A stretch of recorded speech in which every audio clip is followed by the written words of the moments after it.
मुफक्किर और ना जाने क्या क्या मोहतरम एजाज़ असलम साहब को समाअत फरमा रहे थे। हज़रात,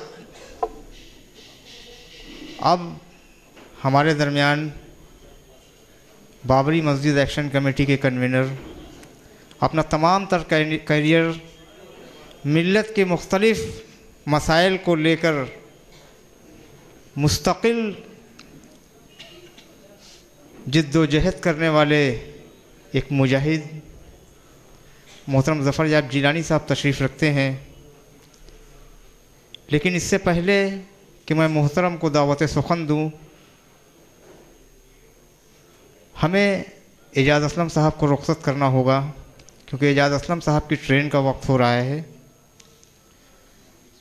इस कॉन्फ्रेंस का जो सिलसिला चल रहा है कि हम अपने तमाम मेहमानान को एक मेमेंटो, एक तहनीतनामा देकर रुख़सत करते हैं ताकि वो इस कॉन्फ्रेंस की यादगार उनके पास मौजूद रहे।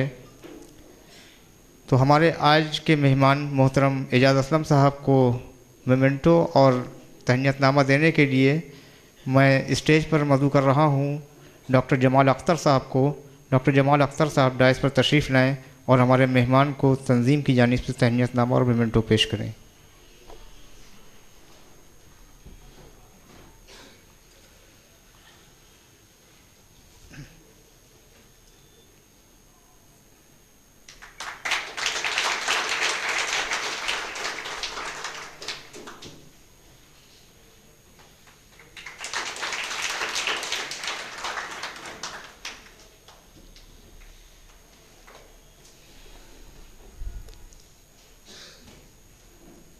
हज़रात, अब वक्त आ गया है कि हम अपने मेहमान ख़ुसूसी मोहतरम ज़फ़र याब जिलानी साहब से दरख्वास्त करें कि वो हमारी हौसला अफजाई के लिए चंद अल्फाज फ़रमाएँ। मोहतरम ज़फ़र याब जिलानी साहब।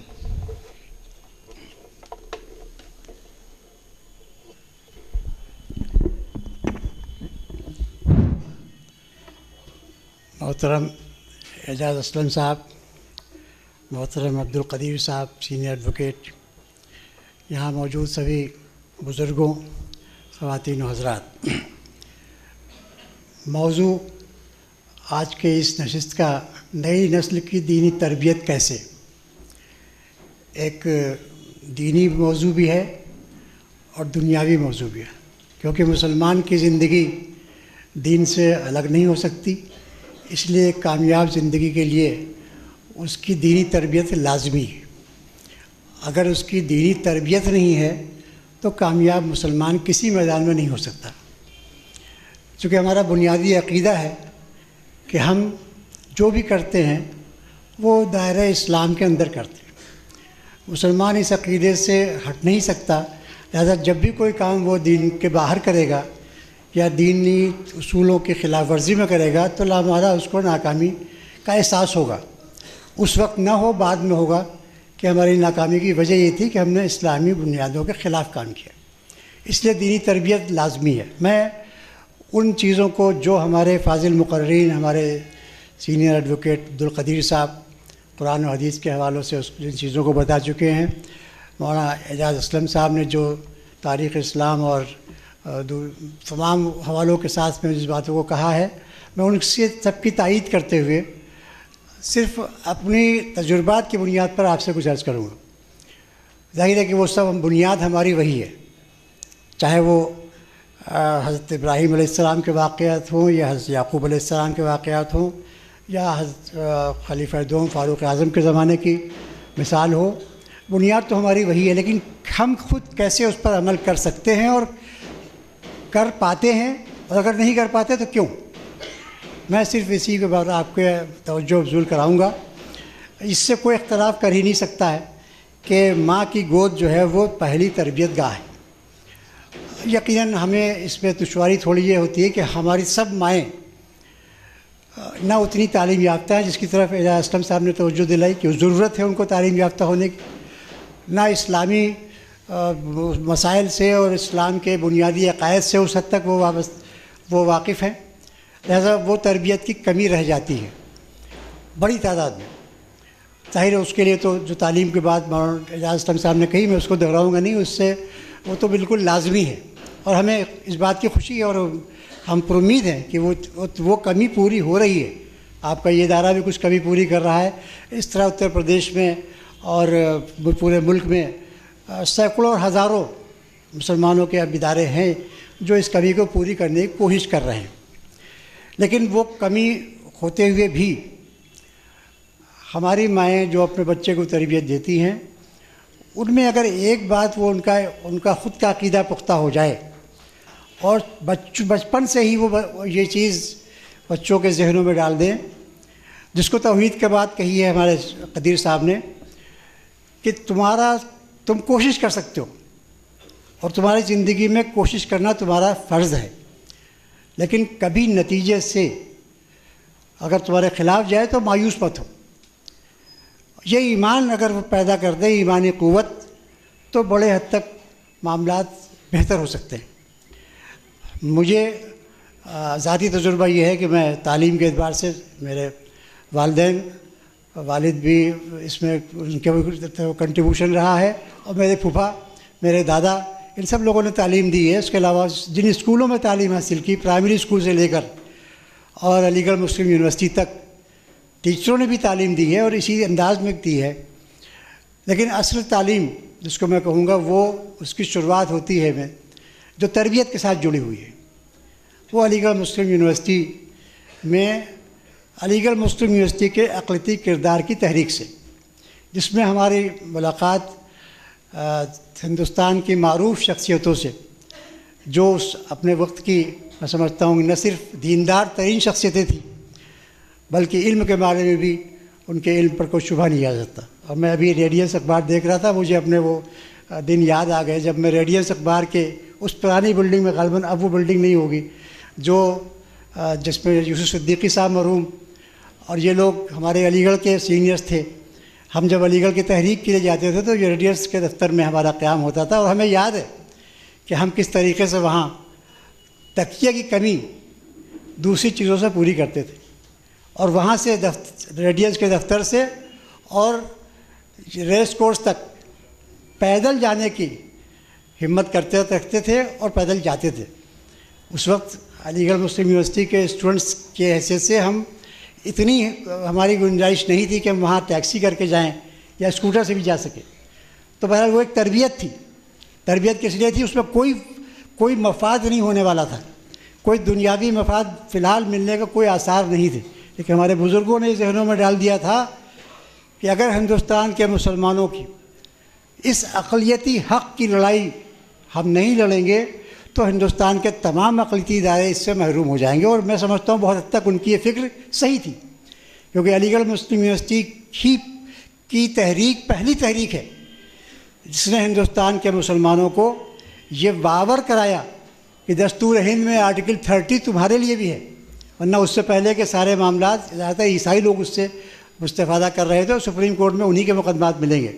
1958 से लेके जो जितने मुकदमात मिलेंगे आपको ज़्यादातर ईसाइयों के ज़रिए, और ईसाई ज़ाहिर है कि मुकदमात उस वक्त भी लड़ रहे थे, आज भी लड़ रहे हैं।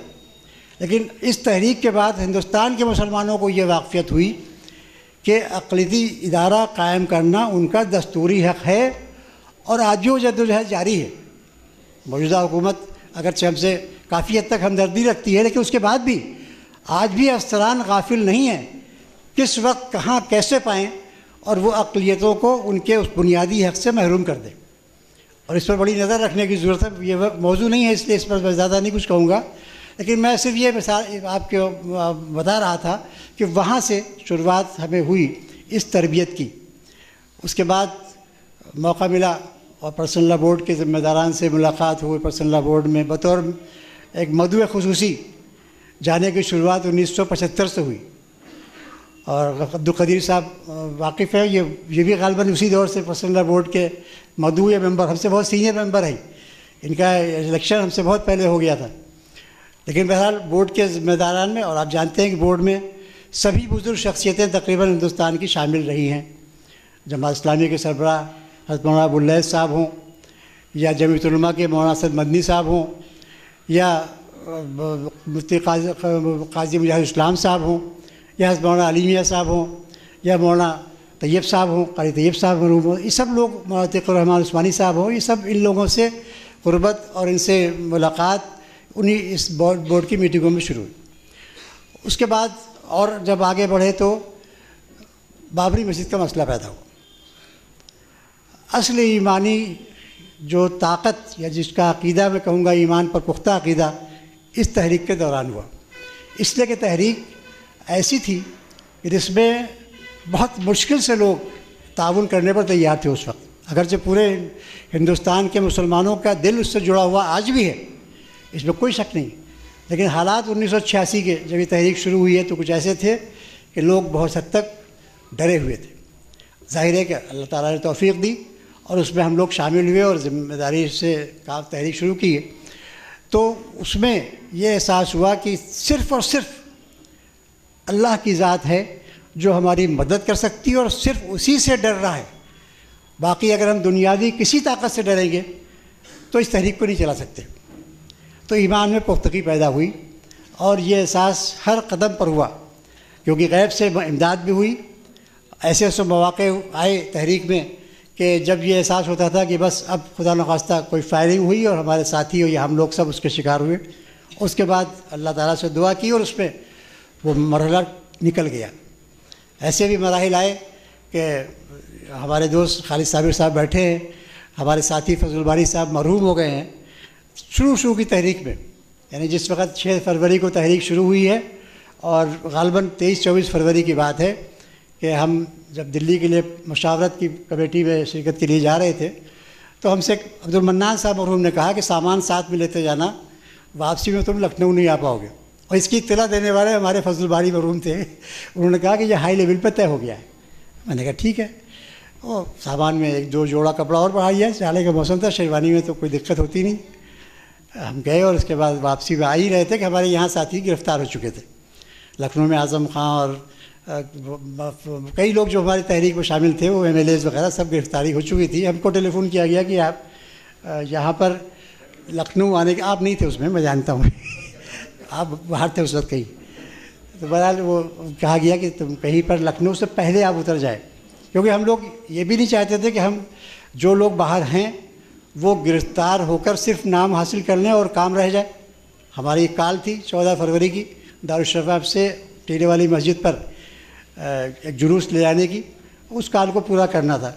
अवाम बाहर से आ रहे थे, रास्ते में रोके जा रहे थे सब।